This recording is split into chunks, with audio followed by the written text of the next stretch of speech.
I still don't know what evil was sitting in the passenger seat of my car that weekend. The police report says my wife Haley died on a Friday morning, alone in our house. But if she was a corpse, who did I take to Cannon Beach that same Friday night? Haley and I needed a break, so we booked a cheap motel down by the Oregon Ocean. The drive from Seattle was extremely tense, the heavy rain washing over the windshield like static. We ignored the torn warning sign and started walking down to this totally deserted stretch of sand.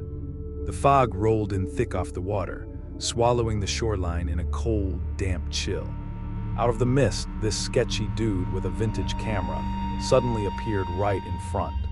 He snapped our picture before I could even yell at him, the flash blinding me completely. By the time I rubbed my eyes, he was gone, but he left something in the sand. It was an old memory card, sitting right where he stood, waiting for me to take it. Back inside, I popped the memory card into my laptop, my heart pounding slightly. I expected a weird beach photo, but what I saw filled me with absolute pure terror. There were dozens of pictures of us, starting from our driveway back home in Seattle yesterday. Shots of us getting gas, grabbing coffee, cruising down the highway. He followed us all day. Every single picture was taken from a distance, hidden in the darkness, just watching us move. I told you we shouldn't have come out to this creepy place, Blake. Let's just go. I tried to calm her down, but the sheer panic was starting to twist my own gut. I walked Haley back up the dunes to find some cops, but the beach was crowded. Families, dogs, surfers. The deserted beach was packed with a crowd, and the photographer was entirely gone. I flagged down a passing patrol car and practically begged the officer to look around for him. We can't just chase down a random guy, son. You need to go back and lock up. We locked the motel room door tight, the silence in the room feeling heavier than lead. I peeked through the blinds, the dark parking lot illuminated by a single flickering neon sign. That's when someone started knocking on our door, 3 slow, deliberate thuds that made us jump. I turned the deadbolt and pulled it wide open, but there was nobody standing out there. Just a small black envelope resting on the welcome mat, with another memory card tucked inside. My hands were shaking as I plugged it in, the screen lighting up the pitch-black room. These photos were brand new, taken just an hour ago outside the local police station downtown. It was a picture of me talking to the cop, taken from right across the damn street. This creep wasn't just following us from home, he was hunting us down in the night. I completely lost my mind, grabbed my keys, and drove back to the boardwalk like a maniac. The wind was howling off the water as I scanned the busy pier for that vintage camera. Then I saw him, lurking near the arcade, slipping another roll of film into his pocket. I tackled him hard. The camera hit the concrete with a loud smash as I pinned him. The cops arrived, slapped the handcuffs on him, and threw his smiling face into the cruiser. I finally breathed a sigh of relief, thinking this bizarre nightmare was actually over for good. But when I got back to the motel, Haley was holding a third envelope, looking absolutely terrified. It just appeared on the floor 10 minutes ago. Blake, I didn't hear anyone walking outside. The photographer was locked up in a cell, so who the hell delivered this new card? I opened the files, and the images on the screen didn't make any logical sense anymore. It wasn't the past, it was the future, showing events that hadn't even happened to us yet. A picture of Haley and I screaming at each other, our faces twisted in pure rage.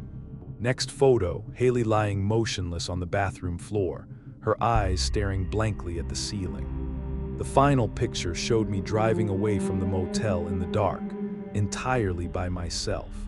I looked up from the screen, and Haley was staring at me with this dead, empty expression. The tension snapped, and I finally confessed the dark secret I had been hiding for months. I told her about my affair, told her I didn't love her anymore, and demanded a divorce. She didn't say a word, she just turned around and locked herself inside the tiny bathroom. I pounded on the wood, furious, but she wouldn't answer, just total silence from the other side. Frustrated and exhausted, I grabbed my bags, walked out to my car, and drove away alone. The night air was freezing as I merged onto the highway, leaving her behind in the dust. Exactly like the photograph predicted, I was driving back to Seattle, staring at the empty passenger seat. I pulled into my driveway the next morning, the house looking oddly still in the pale light. I opened the front door, calling out her name, hoping she had caught a bus back early. But the house was freezing, the air stale, carrying a faint, sickening metallic smell from upstairs. I walked into our bedroom and fell to my knees, letting out a sobbing cry of grief. Haley was lying on the floor, perfectly still, her own body a tragic victim of deep despair. The police swarmed the house, sirens wailing, as I sat on the porch in a total daze. She left a suicide note on the nightstand, Blake. I'm so sorry for your terrible loss. The letter was chilling. She knew about the cheating all along, every dirty little secret I kept. She wrote that this trip to Cannon Beach was just my cowardly way to keep things quiet. But here is the twisted reality that leaves me feeling haunted every single waking moment today. The coroner's report came back, and the postmortem results shattered my entire grip on sanity forever. Haley didn't die last night while I was driving back alone from the Oregon Coast Motel. The official time of death was recorded as 8 o'clock in the morning this past Friday. Friday morning. She died before we even packed our bags, before we ever got in the car. Her corpse was rotting in our Seattle home while I was driving 3 hours down the highway.